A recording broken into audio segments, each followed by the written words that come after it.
साथियों नमस्कार, पुनः स्वागत है एक नए वीडियो में। साथियों, जैसा कि आप अपनी स्क्रीन पर एक काफ़ी महत्वपूर्ण पत्र डीपीआई भोपाल के द्वारा जो जारी किया गया है वो देख रहे हैं। यह पत्र 14 फरवरी 2024 को प्रसारित किया गया है। यह पत्र समस्त जिला शिक्षा अधिकारी मध्य प्रदेश के लिए प्रसारित किया गया है। इसका जो विषय है आप अपनी स्क्रीन पर देख रहे हैं, अंशदायी पेंशन योजना यानी नेशनल पेंशन स्कीम जो एनपीएस है के क्रियान्वयन के संबंध में दिशा निर्देश दिए गए हैं। चूँकि 19 जनवरी को संचालनालय में इस संबंध में एक वो बैठक आयोजित की गई थी। उस बैठक में जो महत्वपूर्ण निर्णय लिए गए हैं उन्हीं निर्णयों को अब समस्त जिला शिक्षा अधिकारियों को दिशा निर्देश जारी किए गए हैं। आइए देखते हैं क्या है वो दिशा निर्देश।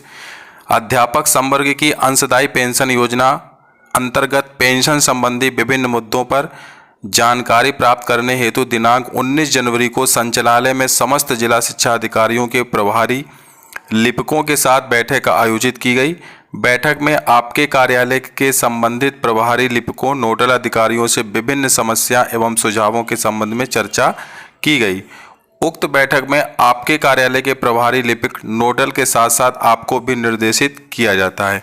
यानी उक्त बैठक में जो डीओ हैं उनको और उनके जो प्रभारी लिपिक हैं उन दोनों के लिए ये दिशा निर्देश काफ़ी महत्वपूर्ण है, क्योंकि जो जिला शिक्षा अधिकारी हैं वो पूरे ज़िले को मार्गदर्शन देते हैं। उन्हीं के मार्गदर्शन में जो कार्रवाई होती है वो सुचारू रूप से चलती है।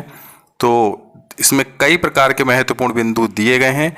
तो आप देखिए, आपके जिला अंतर्गत कार्यरत समस्त अध्यापकों का वेतन 1 से 5 तारीख तक किया जाए।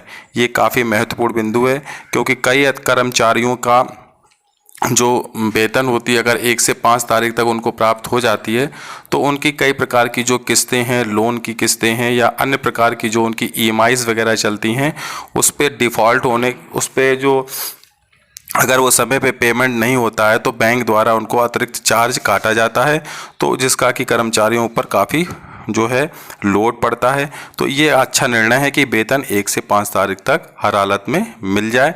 उसके पश्चात जो अंशदायी राशि है उसका आहरण उपरांत आयुक्त डीपीआई के निर्धारित बैंक खाते में जमा कर उसी दिन चालान जनरेट कराकर संचालनालय को उपलब्ध कराना सुनिश्चित करें। ये काफ़ी महत्वपूर्ण निर्णय लिया गया है। जिला कोषालयों ने जो जिला की जो ट्रेजरी है वह द्वारा अंशदान राशि के संबंध में यदि कोई आपत्ति लगाई जाती है तो उस आपत्ति का तत्काल पूर्ति कर अंशदान राशि निर्धारित बैंक खाते में जमा कराएं।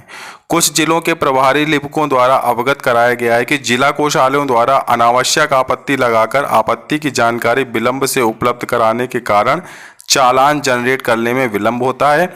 यदि आपके जिले में यह समस्या हो तो कोषालयों द्वारा लगाई गई आपत्तियों की छायाप्रति संचालनालय में उपलब्ध कराएं।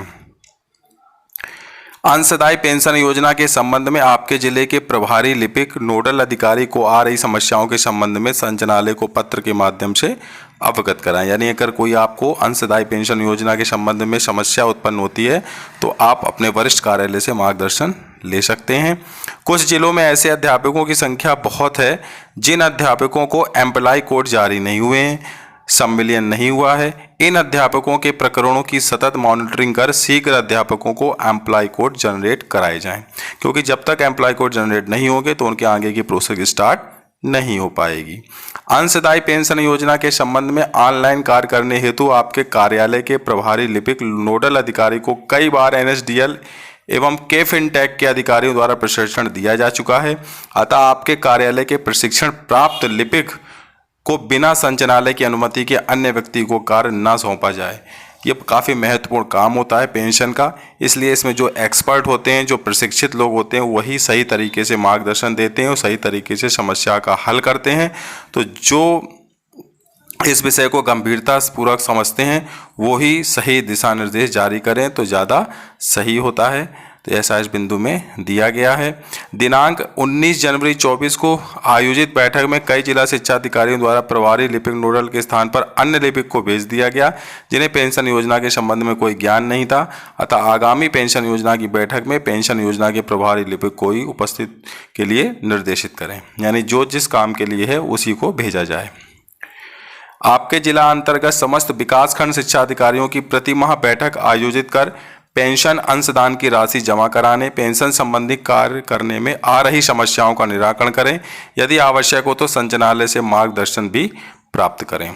ऐसा इसमें निर्देश दिया गया है बीओस के लिए। इसके पश्चात भी विकासखंड शिक्षा अधिकारी द्वारा निर्धारित समयावधि में राशि का आहरण नहीं किया जा रहा है अथवा पेंशन अंशदान राशि की जानकारी उपलब्ध नहीं कराई जा रही है तो उनकी जानकारी संचालनालय को उपलब्ध कराएं। 10वां बिंदु काफ़ी महत्वपूर्ण बिंदु है ये।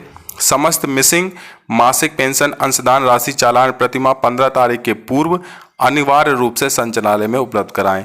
यानी ऐसे शिक्षक साथी या ऐसे लोक सेवक जिनको अंशदायी पेंशन योजना के अंतर्गत वो पात्र हैं या उनको मिल रही है, अगर उनकी मिसिंग क्रेडिट है, अगर किसी माह में उनकी जो राशि क्रेडिट नहीं होती है, तो ऐसे जितने भी कर्मचारी हैं वो अपने हेड से बात करके और अपना जो राशि मिसिंग हुई है उसका चालान शीघ्र ही जमा करवाने के लिए आप उनको लिख सकते हैं।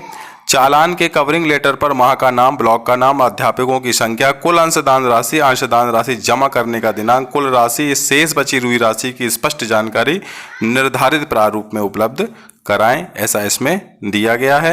आपके जिले अंतर्गत मृत, सेवानिवृत्त, सेवा त्याग अध्यापकों के अंतिम भुगतान के लंबित प्रकरणों की सतत मॉनिटरिंग कर प्रकरणों का त्वरित निराकरण कराया जाए। NSDL के फिनटेक द्वारा आपको दिए गए लॉगिन पर लंबित प्रदर्शित हो रहे ग्रीवेंस का तत्काल निराकरण कराया जाए। चालान संचालनालय में भेजने के पश्चात चालान की वैधता समाप्त होने की दिनांक को अनिवार्य रूप से पुष्टि कर लें। अध्यापकों के प्राण खाते में राशि जमा हो गई है अथवा नहीं हुई है। यदि चालान की वैधता समाप्त भी हो जाती है तो तत्काल चालान रीजनरेट कर संचालनालय को उपलब्ध कराएं।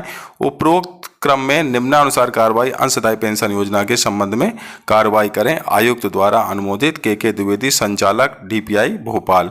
और इसकी जो प्रतिलिपि है आप देख रहे हैं दी गई। तो ये काफ़ी महत्वपूर्ण पत्र था। चूँकि आप जानते हैं कि जो हमारा NSDL अकाउंट है वो अब के फिनटेक जो कंपनी है वो मैनेजमेंट उसका देख रही है और जो भी जो साथी हैं इसका जो मोबाइल एप्लीकेशन है उसको डाउनलोड करके वहाँ यूज़र नेम पासवर्ड बनाकर उसमें आप अपना प्राण खाते का नंबर डालकर तो उसमें भी आप अपना जो कंट्रीब्यूशन है वो आप भली भांति देख सकते हैं।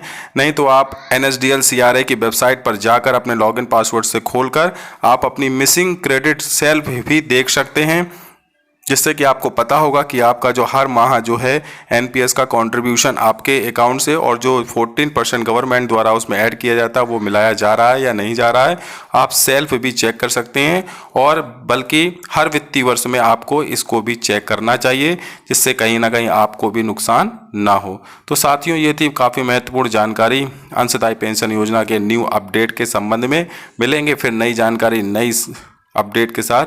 तब तक के लिए सभी साथियों को जय हिंद, जय भारत, वंदे मातरम।